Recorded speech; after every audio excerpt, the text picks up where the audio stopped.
Let's look at globalization and logistics. We've enjoyed 3 decades of globalization. And that globalization has been empowered and connected by trade and logistics. This is what happened over the last 30 years.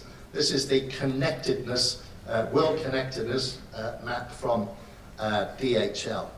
Now, how this came about is through what I call a frenzy of moving towards globalization, of 3 key strategies that companies adopted.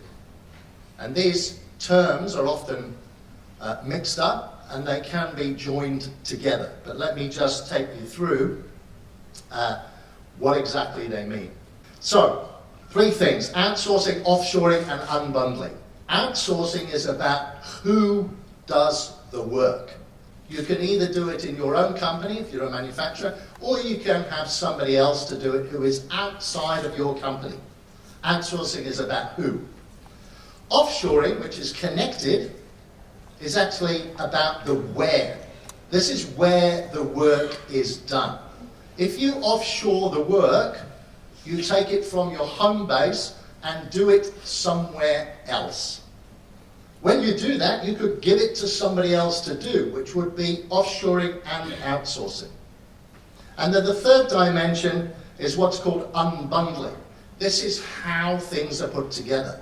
So historically, we would have vertically integrated production environments where everything is done in one place. Unbundling it means taking parts of that out of the bundle and having them done separately. So a combination of unbundling of production, offshoring to, generally speaking, low-cost labour countries, and outsourcing to third-party organisations is what fueled 30 years of globalisation. This generated global trade flows. Global trade in goods and therefore cargo flows. And therefore 30 years historical growth in freight forwarding and logistics. But we have to remember that the business of logistics is the logistics of business. And what I mean by that is that freight is a derived demand. If trade is happening and goods are flowing, freight and logistics are needed. If trade is not happening and goods are not flowing, there's no need for freight and logistics.